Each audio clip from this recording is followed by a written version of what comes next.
Hi, I'm Kristen Namdahl with Red Heart Yarns. In today's video, I'm going to teach you how to crochet motifs and join them as you go with the Crochet Lorelei shawl pattern, which is available on the website. This pattern uses our boutique Unforgettable yarn, which has a very long self-striping color change, which makes each of the motifs actually different colors. They start in one color and then it gradually grows into a different color. So it looks way more complicated than it really is because we're really just using the one yarn for the entire project. I'm also using a Susan Bates size H crochet hook, which is also 5 millimeters. Because this is an intermediate project, I'm going to assume that you already know how to work in the round and can follow the rows or follow the rounds to create the first 4 rounds of the project. What I'm going to show you is how to do the 5th round or the outside round and join them as you go. When you're joining for a fabric, there's 2 ways to join. When you're working on the first strip, it's joining on one side.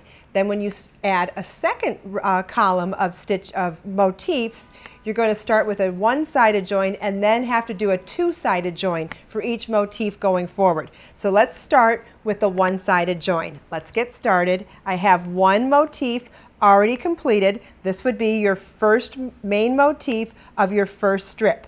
And now I'll show you how to do this. I'm going to do a couple repeats of the 5th round before we actually join it to that one. So we're going to slip stitch into the chain 3 space of the previous round, chain 2, which counts as a double crochet, work a double crochet, chain 3, and 2 more double crochets in that same space. Then we're going to chain 2, single crochet into the single crochet on the round below, chain 2, and then in our next chain 3 space of the next V-stitch, we're going to work 2 double crochets, chain 3, 2 double crochets, which is called a chain 3 shell in the pattern. And if you go back up to the special abbreviations at the top of the pattern, that's where it'll describe what that is, what the chain 3 shell means, which is 2 double crochets, chain 3, 2 double crochets. Now if you look back on the pattern at this point, we are starting our asterisk position. So we did the chain 3 shell in the chain 3 space of next shell, then we're going to chain 2, single crochet in the next single crochet in the round below, chain 2, and that is the repeat. We're going to repeat that 4 more times. And after you've repeated that 4 more times, we'll start joining it to the previously made motif. So go ahead and repeat that 4 more times and then I'll show you the join. All right, so now that you've repeated from the asterisk 4 times, we're going to work a shell, a 3-chain shell again, but the chain 3 is different when we're joining. And we're going to start it with 2 double crochets into the chain 3 space from the previous round, and now the chain 3 is actually going to be a chain 1, slip stitch into the chain 3 of the other motif that's already completed, slip stitch meaning inserting your hook into that chain 3 space, yarn over, pull through the loop on your hook, and then a chain 1, which counts as the chain 3, then working back in our existing motif that we're working on, we're going to work 2 double crochets. And I'm going to lay this flat now so you can see. Our chain 3 shell is created. It looks the same, but it's 2 double crochets, chain 1, slip 1 into the adjacent chain 3 space, chain 1, and 2 double crochets. And then we'll do the rest of the repeat identical as we did earlier in the round, chain 2, single crochet into the next single crochet, chain 2, and then our next shell is going to be done exactly the same way as this last one. Okay, so we're going to work the 2 double crochets same as we did previously in the last chain 3 shell, and the chain 3 is chain 1, working into the very next chain 3 space on the adjacent motif, slip stitch, and then chain 1, working back into our existing motif. We're going to work 2 more double crochets,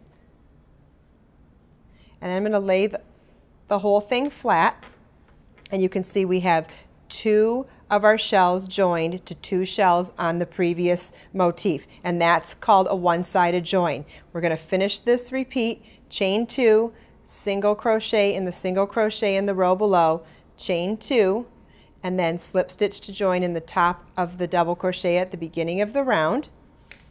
You'll fasten this one off, and this is what we call a one-sided join. Only one side of the motif is joined. So for the entire first strip of motifs, what you're going to do is join them the same exact way, but what you want to make sure that you do is join it in the right space. Like if we joined it here, we'd have a diagonal line started. If we joined here, we'd have a perpendicular line started. You want to make sure for the first strip you're joining them to go in one continuous straight line. So when you're joining, make sure that you skipped 2 shells and work into the next one so that you're working these 2 only. So you're going to work that across all the way to the full length of the shawl, and then on your next motif to start the second row, we're going to work out this way. And that's what I'm going to show you next. Okay, so I've shown you how to join motif 1 to motif 2, or rather motif 2 to original motif 1, and you'll repeat that for either 1 through 9 or 1 through 12, depending on which size shawl you're making, by doing the exact same instructions, working in a straight line. What I want to show you next is that we do have another way of joining one-sided, and that's by beginning a second strip of motif. So to start number 13, I'm going to join it to the side of one, and then from there everything else in that strip will be a two-sided join. So every strip you add, the first motif in that next strip is going to be a one-sided join, but in the side. So let me show you that first, and then I'll show you the two-sided join. So I have this motif worked to the point where now we're going to join them on the very next repeat. And if you look here, this is where it's joined in these 2. I want to join in these 2 right here. So we're going to start our chain 3 shell with 2 double crochets into the chain 3 space, chain 1, slip stitch into this chain 3 space, and a chain 1.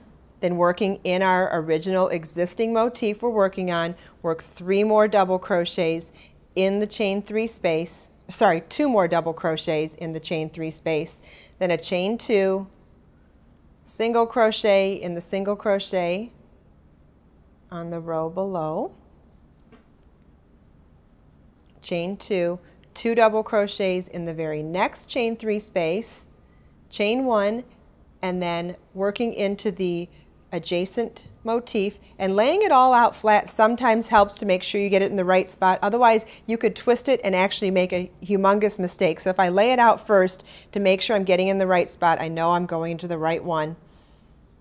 Never hurts to lay your work down flat to make sure you know where you're going. And slip stitch into that space, then a chain 1 counts as the full chain 3.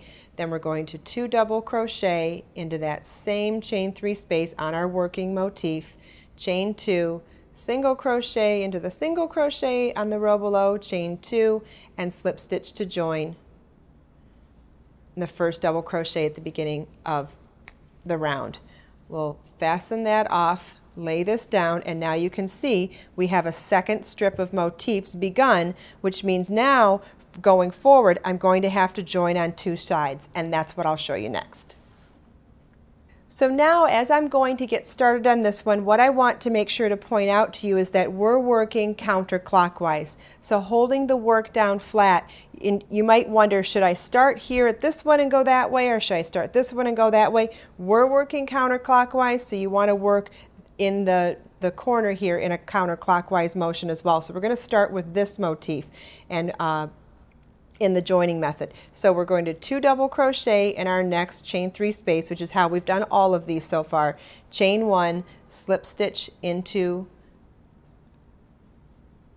the adjoining the adjacent motif that we've already specified is the next chain 3 space to work into, and then continue to finish our repeat as we've done on all the other motifs. Basically, it's exactly the same as we've done, but instead of doing it 2 times over 1 motif, we're doing it 4 times over 2 motifs. So we're going to work into the next chain 3 space on that same adjacent motif. After I finish this one, I'll lay it flat so that it makes sense. Chain 2, single crochet, chain 2, that finishes that repeat. Now I'm going to lay it down flat, and you can see we have it joined to this side. Now we're going to join it to the other motif on this side. So we're going to start with 2 double crochets in the chain 3 space, chain 1, slip stitch into the very next chain 3 space that we've already specified as the next one to work into, chain 1, and then work 2 double crochets in the same chain 3 space, chain 2, single. This is the same thing we've been doing in all of them. The round 5 is identical in all of these motifs. 2 double crochets in the next chain 3 space, chain 1, working in the very next chain 3 space of the adjacent motif, slip stitch, chain 1, and 2 doubles in the same space. Now when you lay this down flat, you'll see we've done a 2-sided join on all of them now. And that's all you need to do for the entire shawl. The beginning of each strip is going to be a 1-sided join, and then every motif thereafter in that strip is going to be a 2-sided join. The Crochet Lorelei pattern and many more are available on the website, so please come check it out at redheart.com.